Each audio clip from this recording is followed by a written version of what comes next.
Hi, I'm Melinda Van Fleet, and welcome to the Good Karma Success Coach podcast. I'm a success coach, speaker, and business consultant, and my husband Ryan and I were laid off at the same time 10 years ago.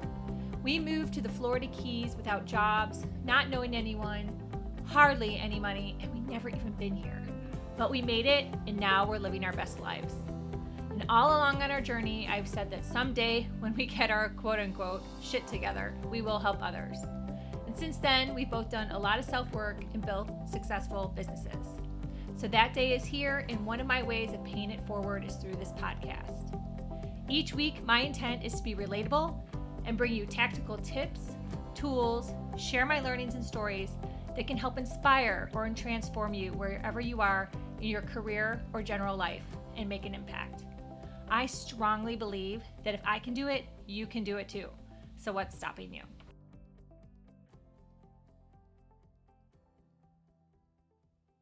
Hi, everyone. I am so excited that you're joining me this week on the podcast.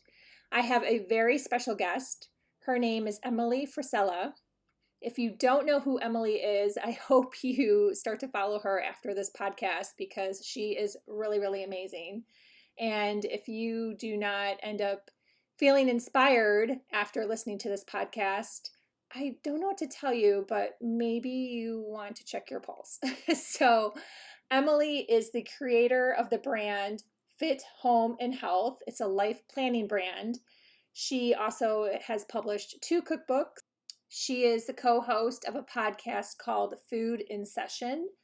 And just in general, she's a multi-passionate entrepreneur and has so many great tips and ideas and thoughts and learnings to share with all of us. I learned a lot myself. I'm getting my tongue scraper today, I believe. I ordered it from Amazon. So without much further ado, I hope you enjoy this podcast as much as I enjoyed recording it and chatting with Emily. I will put how to connect with her in the show notes. Please share with a friend or a family member. And as always, I love a rating and review on Apple. So I will stop babbling and let's get on with the podcast. Thanks for listening. Hey, Emily, how are you today? Good. How are you doing? I am doing great. Thank you so much for being on the podcast. My gosh, thanks for having me. I'm excited. Awesome. Thank you. Thank you. I love the fact that you're a successful, multi-passionate entrepreneur. Can you do us all a favor and share your journey, how you got started, any pivots or changes, and where you are now? Give a little background for the audience.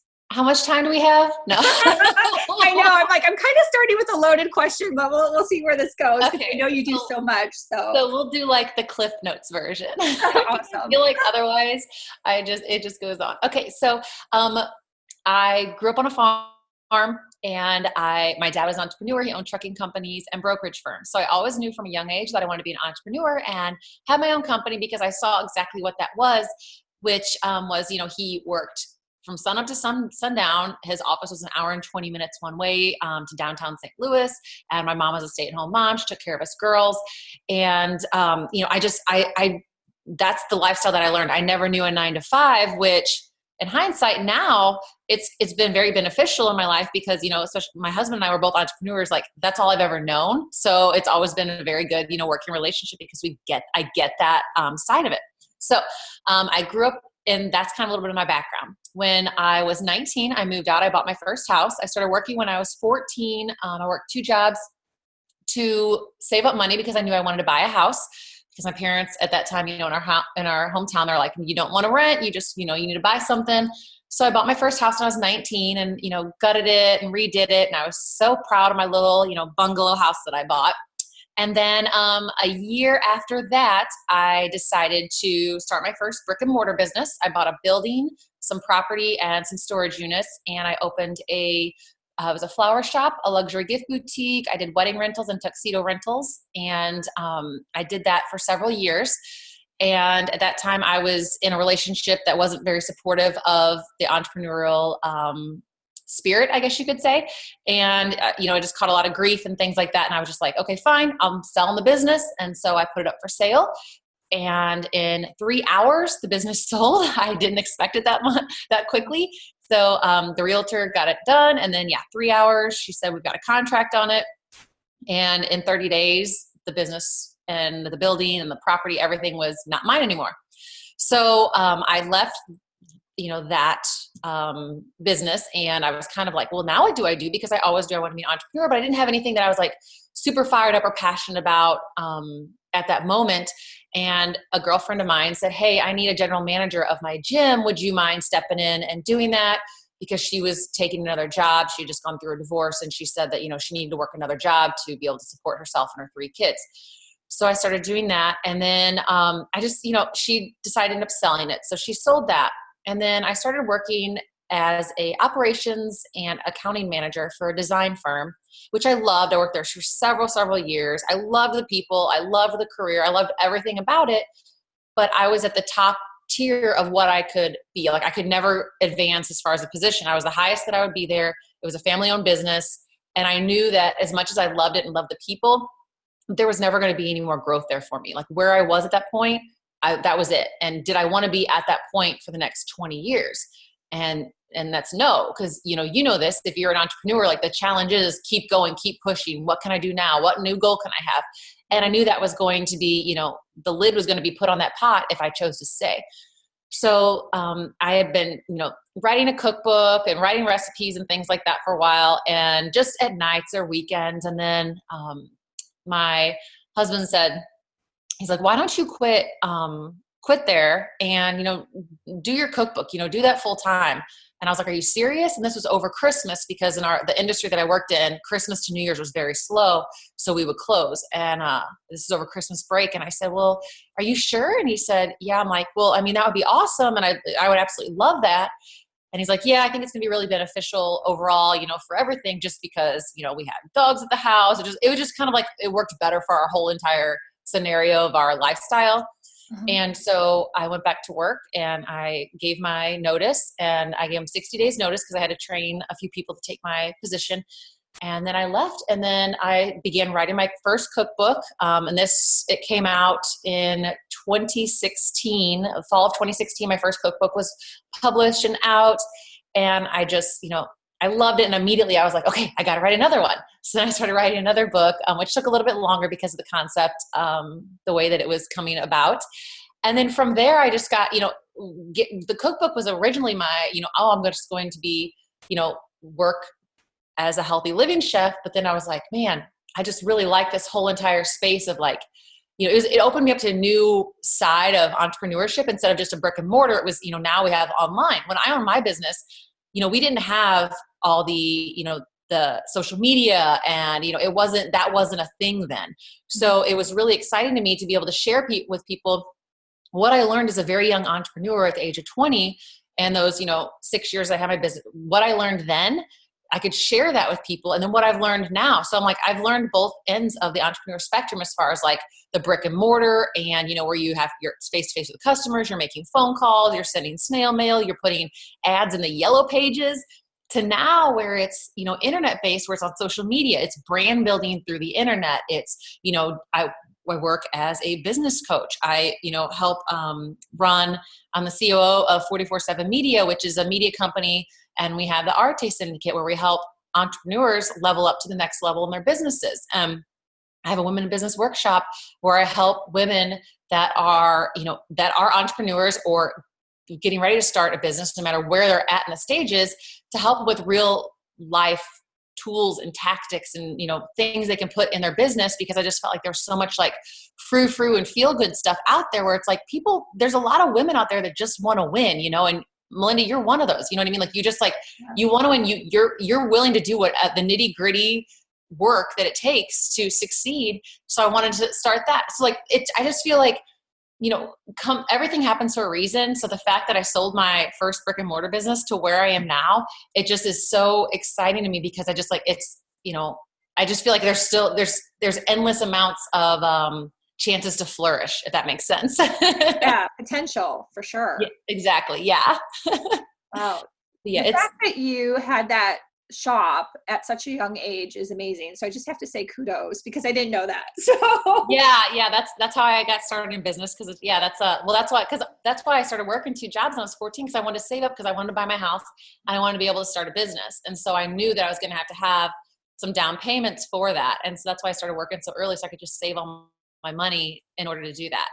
Yeah. No, that's amazing. Yeah, the house thing too. And I didn't know that. That's why, that's one of the selfish reasons I wanted you on the podcast, because I was like, I want to talk to you and learn more, because I know your background is quite extensive, and that's very Yeah. cool. That's very cool. Extensive is a nice way of crazy. I think that's good. And I talk about this once in a while, the whole niche situation, that people put pressure on people to niche down. And what if you are multi-passionate? What if you have, your store, obviously you had flowers and gifts. It wasn't just flowers, right? Yeah. So Right. I think, And that's funny. I mentioned that I had a conversation yesterday with a couple of videographers that were at our home. They were filming some pieces for me that I'm doing for a project. And one of them hasn't been around me very much and doesn't really, know me that well. And we were just talking about me being a cook, and he was like asking about like, oh, is that what you went to school for? I was like, no, I actually went for business management and horticulture, which I have the flower shop. I said, because, I was a welder for a couple years, and I would build like hay trailers and stuff. And I originally wanted to go to school to be an underwater welder, but the program was too long. And so, because I was like, I could do that. I could open my own business, underwater welding on the barges and on the coasts and stuff. Well, then it's like, then I kind of fell into the business management position, because I did like, obviously I loved business. And then the whole like horticulture thing, I just naturally liked growing up on a farm and everything. But then after that, like I was actually a scientist at Monsanto for a couple of years too. And then I went into this, so it's like, and then cooking, it's like, I told him, I'm like, I just feel like I've lived a lot of weird lives. okay, you just completely threw me with the underwater welder. Yeah. So I go from a welder to a scientist to a flower shop owner to a chef to an author to a business coach. Oh my God, that's fantastic. And just for anyone out there, if you don't follow Emily and see her on Instagram, she does not look like a welder. So that's amazing. That's definitely one of those fun facts. So what do you want to know that no one knows about me? Yeah, that would be in that book. Right. Oh my gosh. So how did you evolve then into the fit home and health? Because that is your brand. Right. How did that evolve? So as I started building this with the cookbooks and things, I needed something that first it was just going to be, Emily Frisella, but I needed something for the copyright pages in the cookbooks. And that's actually kind of what prompted it, because I was like, well, I have to come up with a brand name to put this under, because I started this all with like, knowing that was part of the cookbook thing, but I had to start it all. I started on Facebook with a free Facebook page and 15 followers that were basically my husband and my family. And that's how I started trying to build, to work on building my brand. And I had to have a business page. So I needed like a business name, and I needed it for my copyright and something for my LLC and things. So I just my first business name was actually Drop and Give Me Dinner. It was going to be like a hardcore, like blah, blah, like it was like the army star with like a girl's hand holding the wooden spoon coming through it. Like I've got the old logo, and it's so comical for me to see it now. But then I realized about, I don't know, 2 or 3 months after I decided on that, I never did anything with it legally. Why? Like getting it like filing for an LLC or anything. But I was like, that really pigeonholes me into food. And I knew I didn't want that, because food is one thing. However, it's like, I'm passionate about planning and organizing, and I knew that I would eventually want to have my own planners, and I wanted to be able to do more with it. So under the Fit Home and Health name, that's like an umbrella for everything that I do. Yeah, no, that's awesome. Because with your recipes, I'm going to segue into this. How do you stay so fit? Your recipes are really healthy. I will give you that. But I think the other day you had mashed potatoes, and I was like, yeah. So, okay. So a lot of it is, obviously it's portion control, but, I work out, every day. It's something that I love. It's not just, when I was younger, it used to be an aesthetics thing. Like, oh, I want to be skinny and I want to be fit. And I want, blah, blah, blah. And, and I feel like all of us, especially women, I feel like that that's kind of been a driver for us to diet or that, because we want to look good, But as I've gotten older, I'm 37. As I've gotten older, when I hit about 32 or so, it was kind of like, okay, I need to just focus on more of my health. And it is just wild to me that I started seeing better results and enjoying life and food more when I made that mindset shift that it's not just about the scale. And I know this, I'm not trying to be like frou-frou or whatever, but when I actually like quit putting the stress on myself, which I know is raising my cortisol levels and making me more like fanatical about dieting and stuff, when I let that go and realize like, I'm just going to be healthy, work out, make myself feel good. And then the aesthetic aspect can be like a benefit, like a byproduct of that. Everything shifted for me. It was just, it's like my body, like I just told my body like, okay, do your thing. I'm going to treat you well. So hopefully you treat me well type of situation. Wow. And because I notice whenever I'll try to lose, like if it's like an event, you're like, oh, I want to lose 3 pounds before this or whatever it might be, just like stupid little amounts of weight. I'll push and push and push, and I won't because my body's holding on to it because the stress and the cortisol, levels arise because I'm putting too much pressure on myself. So that was one thing, but it's also just because, I practice portion control. I count my macros, and I've counted them for so many years where I'm kind of pretty good at just eyeballing it now and knowing kind of where I'm at. But in my cookbook, The Fresh Farmhouse Kitchen, that's all like clean eating recipes that are healthy. You could, you just eat your portion and then you're good to go. And then in the Saints Plate Sinner's Dinner Cookbook, I eat from the Saints Plate all the time, especially now with my husband and I doing 75 hard, and we, there's no cheat meals right now. But, we usually always eat pretty clean, even if we're not on like a program. And then on Sundays, we would have like a cheat meal or go up to our favorite like restaurant. We'd have a couple beers and have some appetizers and just, kind of like a hangout day. So I just think it's all about, balance. I know that's like overused word, but I think it's just balance and realizing like, okay, you know what, I'm doing a lot more good to my body than I am harm. So it's okay if I wanted to have, a beer or if I wanted to have some nachos or something like that. And I feel like when you allow yourself that and you get in that mindset, you have a much healthier relationship with your, not only food, but with your body. Yeah, no, that's great advice. Sorry. With working out then, like what do you do? Because I was kind of thinking that maybe because you're so disciplined with working out, that probably has a lot to do with it too. Like it Yeah. in So, conjunction with what you're cooking, that your fuel. yeah. So I lift weights. So that makes a huge difference because you're going to be able to burn a lot more fat that way because you're scorching you're scorching your muscles. It does better than like steady state cardio and stuff. And it raises your metabolic levels. So I lift weights and then I do HIIT cardio, which is high intensity interval training. So that's where I'll lift weights for 45 minutes and then I'll jump on the treadmill or a stationary bike and do 5 to 7 minutes of HIIT cardio, which is I'll pedal, like let's say a treadmill. I'll put the treadmill on at, a 3 speed. I walk and then I jump off the side rails and I crank it up to as fast as I can. And I get on and I sprint as fast as I possibly can and do that for 20 seconds. And then I step on the side rails and I just rest for 45 seconds. Then I jump back on for 20 seconds again and sprint. And I do that 5 cycles.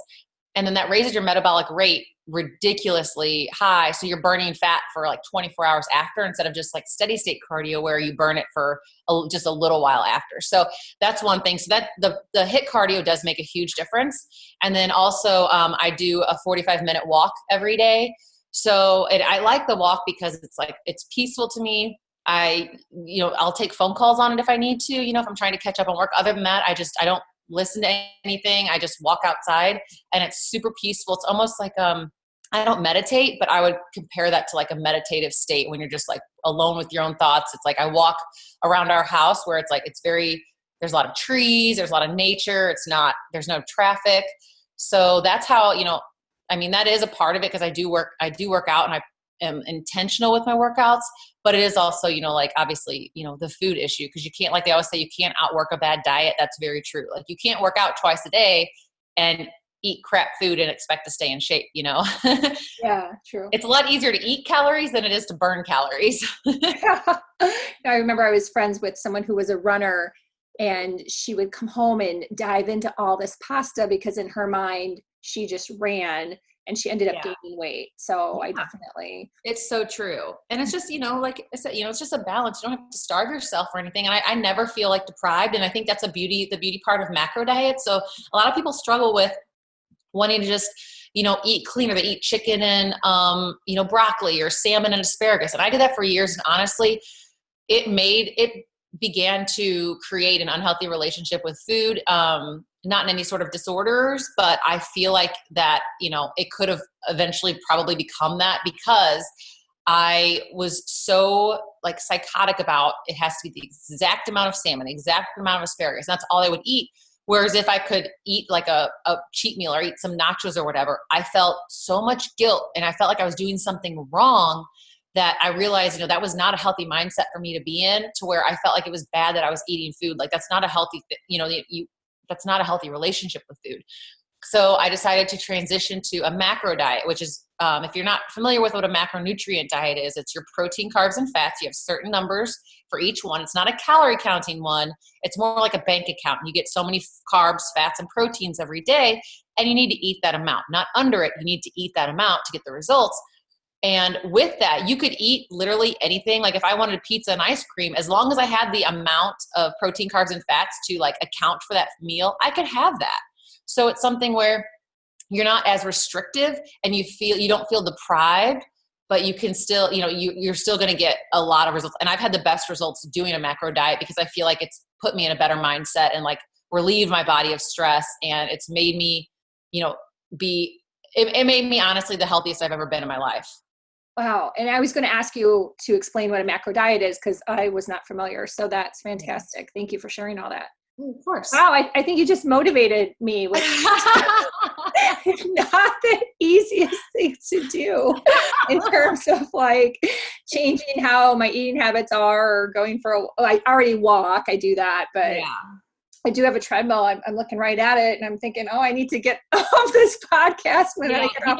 Like honestly, like treadmill. So we don't have one at our house yet because we're waiting until we have our garage built to put like a gym in there.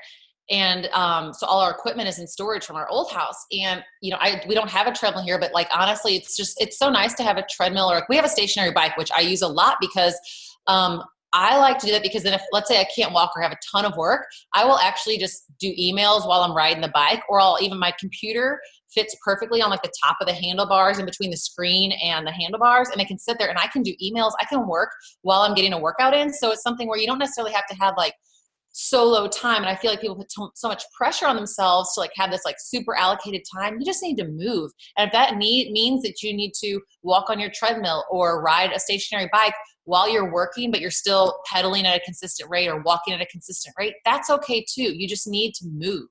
Yeah. No, that is wonderful advice. I love that. Thanks. So do you do all your workout in the morning then? Because one of the questions I was going to ask you was your daily routine and what advice you would have for people as far as it's so funny you asked daily routine. I just did a YouTube video about my whole daily routine and it was like so out of sorts for me because usually I'm cooking and my assistant, she's like, well, you should do your daily routine. I was like, okay. And then so I got my videographer here, she's here. And I was like thinking like, what do I do every morning? I do the same thing every morning for years, but like when the camera's on me, I'm like, what do I do? It's just so funny. So, okay, a little brief synopsis is I wake up, I tongue scrape, which if you've never tongue scraped before, you have to. I swear, knock on wood, that's why I don't get sick. So a tongue scraper, it's like $6 on Amazon. It's a little metal thing. It looks like a U. And when you wake up, I don't drink any water. I don't do anything. I go straight to the bathroom and tongue scrape. So when you sleep at night, your toxins are released and it's like it gets on your tongue. So that's why people will have like morning breath and things like that. So by going in and you take this thing and it's like I said, it's like a little metal thing and you scrape your tongue. I scrape it on each side twice and then down the center twice. And then I'll drink water. And what you're doing is you're scraping all those toxins off because if you drink water, you're washing them all back down and you're like drinking your toxins that came out of your body at night. So I'm telling you, if you've never tried tongue scraping, do it. It's addictive and it makes a huge difference. And I feel like it just keeps me healthy. So yeah, I'll send you the link to it. Seriously. It's honestly though, it's still gross because I brush and floss and gargle before bed too. And it's like when you wake up, I'm like, how is that still on my tongue? I just brushed my teeth 6 hours ago. So I go downstairs, then I take my supplements, and that includes like I'll take our 1DB Goddess from First Form product. I'll take some Master Brain, which is literally like it hits the on switch in your brain because I don't drink coffee. So it's what turns my brain on, and it's kind of like literally like I imagine like a little person in your brain, like a power plant, and they go up and like turn the big switch on, that's what happens because it really gets me going. So it's kind of like my morning coffee. Then I take a couple of my vitamins. And then I'll go back upstairs, I'll get ready, get my makeup on, take a shower, all that jazz. And then I come into my office and I have a journal that is a little grateful journal. I found it like at Michael's. It's got little 3 lines for each day. And you write the 3 things you're grateful for, because I found that to be really peaceful. And it's, again, something where it's kind of makes you reflect on what's going on from the day before or what you're grateful for that day. And then it puts you in a really good state of mind, because it's hard to be upset when you just showed gratitude, you know? So I do that. I go through my email, see if there's anything urgent. I don't dive deep into my inbox first thing in the morning. I just come in, I see if there's anything that one, was waiting for a response on, or 2, something that needs addressed ASAP. So that way when I'm back in my office later, I've got my response or whatever, and I can continue my work. So after that's managed, I'll fill any orders that came in on my website from the night before, from like in between the shipping periods. Then after that, I'll do my first workout, which is my weight workout. I do that for 45 minutes, and then I'll do my HIIT cardio. And then after that, I'll come home and, work in my office. And then in about, 2 hours of that, I'll go out and take a walk for the 45 minutes or ride the bike for 45 minutes. And then I finish out the rest of my day with, just sit back down in my office and get work done. And then I start dinner around 6:30 for my husband, and then we eat, and then I'll take my laptop down. I'll do any work at night and do any edits for things that I have for his brand. And then I cook him another dinner around 9 or 9:30. And then I just kind of work and hang out with my husband and the dogs. And that's pretty much my day. Wow. Yeah, no, that's great. Do you ever have one of those days where, because I know a lot of people struggle with this, so that's why I'm asking, where you're like, oh, I just want to sleep in? Is that every day? Yeah. So, that's one thing that I don't like about the whole entrepreneur space is people act like they're just raring to go and nothing can hold them back. And they're this supernatural person. But, everybody feels like that. You don't want to get up in the morning, or you want to just stay in bed because it's the perfect temperature and the bed is so comfortable and things like that.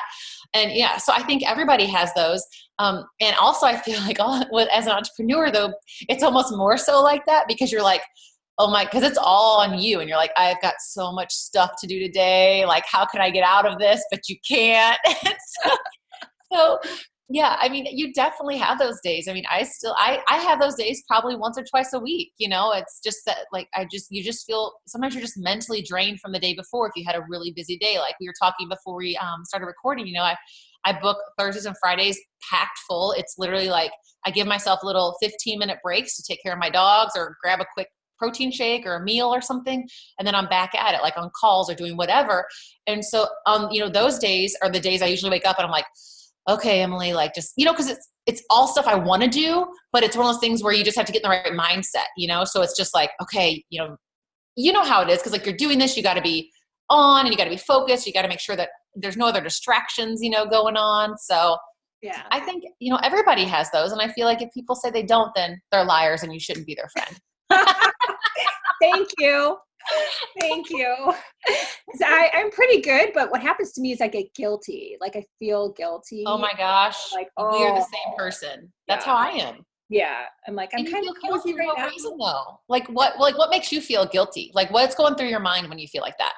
Because I know I have things to do. So I try to get up at 4, but then sometimes, like you said, you're just cozy in your bed and you're just oh, I just want to lay here. And so then I end up getting up at 5 and I just feel I lost that hour and I have so much to do.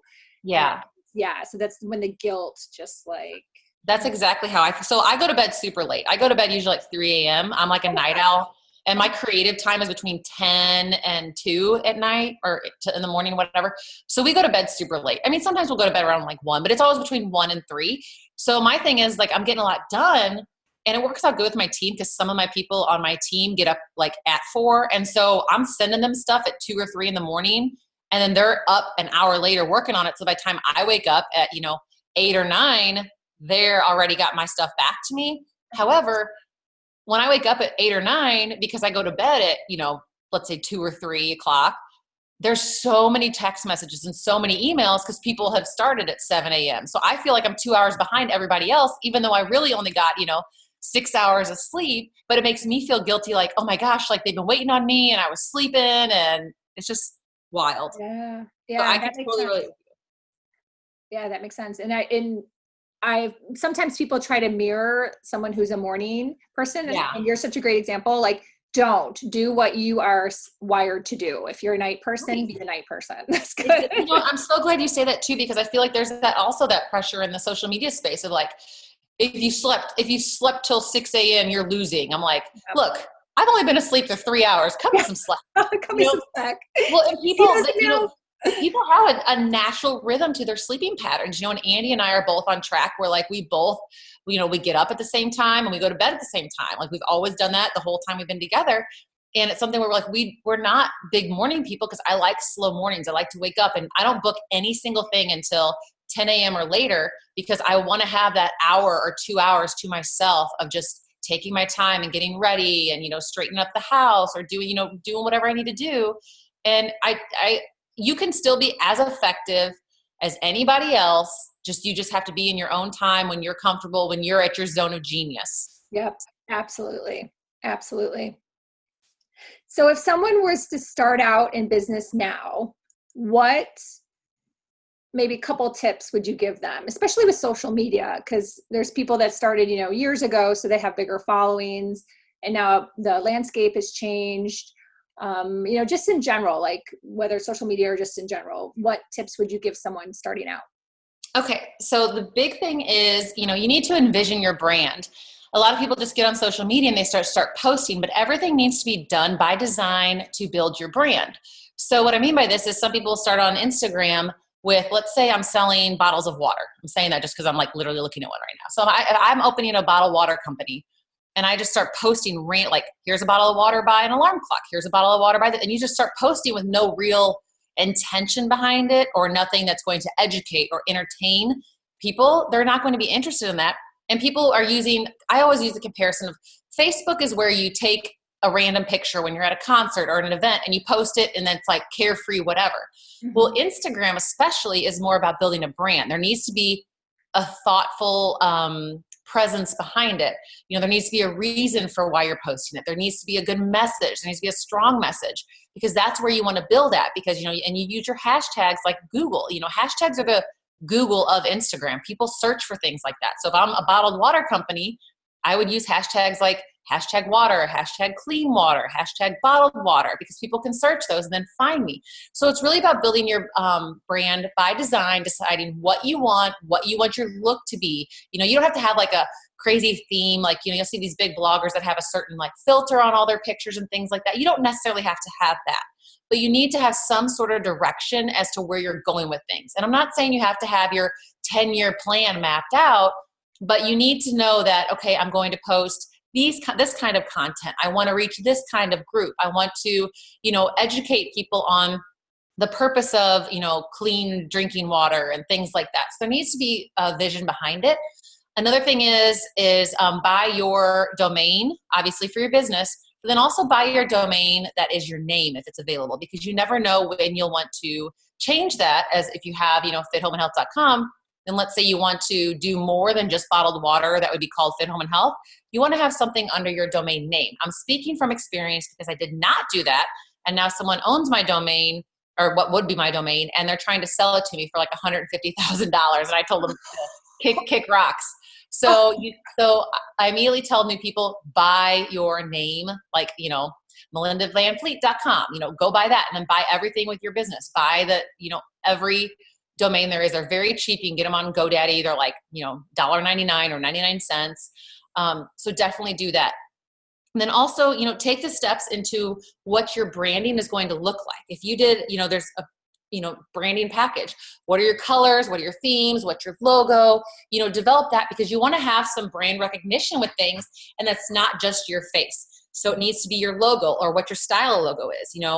If you look at my logo, my Fit Home and Health logo and my Women in Business logo, they're very, very similar, and that's by design because that when people see a circle logo with the letters inside of the circle, they'll think of me.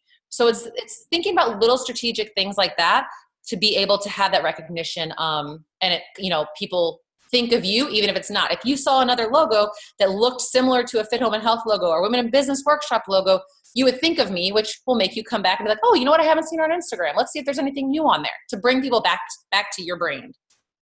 That's awesome. That is great. Thank you. Oh, thank you. Well, I Oh, go love on. the whole brand building thing. That's like my favorite thing with businesses. I feel like you'd be the same with like being an entrepreneur. It's like, it's the building part that's like so fun.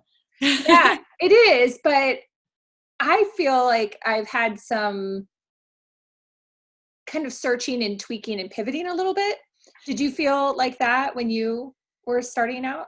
Oh my gosh. Yeah. I feel like, I'm still like that. If we're being honest, I feel like, everybody, no matter how many years you've been in business, I feel like there's always that because I, I feel like that's just part of being an entrepreneur is you're always trying to do better in things and you're always searching for like, what else can I do? Not necessarily to pivot in a strong way, but be, vertically integrated is how else can I expand on my brand? What else can I do? So I feel like, in all honesty, I feel like everybody's still that way, because I still think about that. I just changed my logo 3 years ago and I've had it for 7 years now. You know what I mean? So like there's still opportunities to change that and shift and, so I think, people, I feel like that's totally natural and people shouldn't feel bad about that.